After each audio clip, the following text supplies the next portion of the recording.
India is a land of immense diversity, filled with countless ethnicities, cultures, and religions that stretch back thousands of years. It is a place where languages shift every few miles, and traditions weave together into a vast and colorful fabric of human history. Across its borders, the nations of Pakistan, Bangladesh, and Sri Lanka share deep historical and cultural roots that once connected them through trade empire and colonial rule. Yet among these close neighbors, Sri Lanka stands out as a unique case. Despite its proximity to the southern tip of India and its intertwined history, Sri Lanka remains an entirely separate nation. The question is why? Why did this small island never become a part of India even after centuries of shared experience To understand this story, we must look deep into the past when the Indian subcontinent was not a collection of modern nations, but a vast network of kingdoms, empires, and cultures. The island of Sri Lanka, just off India's southern coast, has always stood as both a bridge and a boundary between South Asia and the rest of the world. For thousands of years, ships crossed the waters between them, carrying goods, people, and ideas. The island's position on the maritime routes of the Indian Ocean made it a gateway for merchants from the Middle East, Africa, and even Southeast Asia. The ancient history of Sri Lanka is closely tied to India, yet distinct in its own right. The earliest major civilizations on the island developed around cities such as Anuradhapura and Polonnaruwa, centers of power, art, and religion that would shape Sri Lankan identity for centuries. Around the 3rd century before Christ, the teachings of the Buddha crossed the waters from India to the island. According to Sri Lankan tradition, it was Emperor Ashoka of the Mauryan Empire who sent his son Mahinda to spread Buddhism to Sri Lanka. This event transformed the island forever. Buddhism became the cornerstone of Sri Lankan culture, while in India the religion gradually declined as Hinduism and later Islam grew stronger. This difference in faith would become one of the earliest markers, separating the two regions. While northern India was ruled by empires that rose and fell, the island maintained a line of local monarchies that blended indigenous customs with Buddhist philosophy. Over time, Sri Lanka became a sanctuary for Theravada Buddhism, a form of the faith that preserved ancient traditions long after they faded in much of India. This spiritual identity became deeply rooted in the Sri Lankan people and helped forge a national consciousness distinct from their mainland neighbors. But the harmony of the island was not always certain. Two major ethnic groups came to dominate Sri Lanka: the Sinhalese, who spoke Sinhala, a language of the Indo-Aryan family, and the Tamils, who spoke Tamil, belonging to the Dravidian family of southern India. The interaction between these groups was complex, sometimes peaceful and sometimes violent. Kingdoms rose and fell through the ages, with power shifting between them, yet both communities became part of the island's identity. Then came the age of European exploration and conquest. When European ships arrived in South Asia at the dawn of the 16th century, they were driven by trade, wealth, and empire. The Portuguese were the first to step onto Sri Lankan shores around the early 1500s. They came seeking control over the spice trade and quickly built forts along the coast. Over time, they established a strong presence and converted parts of the population to Christianity. Yet their rule was often brutal and met with resistance. In the mid-1600s, the Dutch replaced the Portuguese and established their own colonial system focused on trade and profit. The Dutch brought with them new methods of administration and commerce, but they too exploited the island's resources and people.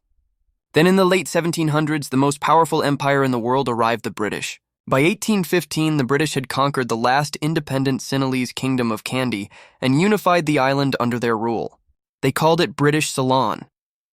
It is here that the roots of Sri Lanka's separation from India truly began to take shape.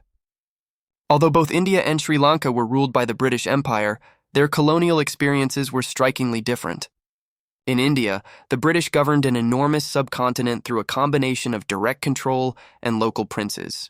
In contrast, Sri Lanka was a smaller, more centralized colony entirely administered from London. The British developed the island not as an extension of India, but as a distinct economic and political unit designed to serve imperial trade. The British transformed the Sri Lankan economy into a plantation powerhouse. Vast fields of tea, coffee, and rubber stretched across the hills, feeding the growing demands of global markets. Indian laborers were brought in to work the plantations, but the profits flowed to Britain. Meanwhile, in India, the economy remained largely agricultural and based on the taxes of millions of peasants. This economic divide widened the difference between the two colonies. Sri Lanka's wealth was concentrated in export crops, while India's was in subsistence farming. Over time, this created different social structures and political movements. Religion also played a key role. In Sri Lanka, Buddhism was preserved and even revived under colonial rule, while in India, the religious landscape was dominated by Hinduism and Islam. This distinction was not merely spiritual, it shaped political thought. When nationalist movements began to rise across the British Empire in the 19th and 20th centuries, the tone and focus in India and Sri Lanka diverged sharply. Indian nationalism sought to unite vast religious and linguistic groups against colonial rule. It was a call for independence built on diversity. Sri Lankan nationalism, however, grew out of Buddhist and Sinhalese revival movements that emphasized the island's own heritage and distinctiveness from India.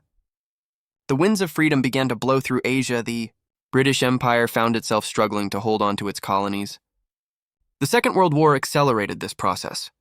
Both India and Sri Lanka became vital to the Allied war effort, but in different ways. India supplied soldiers raw materials and industrial resources, while Sri Lanka served as a key naval and air base in the Indian Ocean. Its ports and plantations were essential for the British military.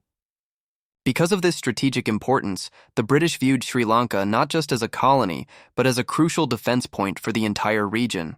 They were reluctant to let it fall into instability or become absorbed into another nation. When independence movements gained momentum in India under leaders like Mahatma Gandhi and Jawaharlal Nehru, the British began to realize that their control was unsustainable. Yet while they negotiated the transfer of power to Indian leaders, they were not ready to treat Sri Lanka in the same way. The island was smaller, easier to manage, and strategically valuable. Britain wanted to maintain influence there even after decolonization. This led to the signing of a special defense pact between Britain and Sri Lanka in November 1947, giving Britain military access and cooperation rights on the island. For Sri Lanka, this agreement served a dual purpose. It secured British support for the country's own independence, while ensuring that it would not simply become part of a newly independent India. In August 1947, India finally achieved freedom after nearly 2 centuries of British rule. The celebration was accompanied by tragedy as the subcontinent was partitioned into India and Pakistan, leading to one of the largest migrations in human history. Amid this chaos, Sri Lanka's path was calmer but slower. The British prioritized India's transition over that of their island colony. Sri Lankan leaders such as D.S. Senanayake continued to push for full sovereignty, emphasizing their nation's distinct political identity. Their efforts paid off. On February 4, 1948, Sri Lanka, then called Ceylon, officially became an independent dominion within the British Commonwealth. It was a peaceful transfer of power achieved through negotiation, not revolution. At first glance, the independence of Sri Lanka might appear closely tied to that of India. But in reality, it emerged from a completely separate chain of events shaped by religion, economy, and colonial policy. Unlike India, Sri Lanka did not experience a mass struggle or violent movement against British rule. Its leaders worked within the system to gain gradual autonomy, a process that the British favored for their smaller colonies.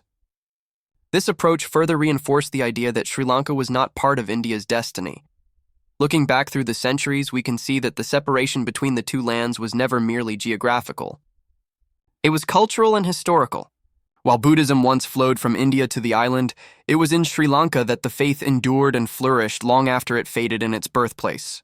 The Sinhalese language evolved separately from India's many tongues, and the Tamil population developed its own traditions within the island's context.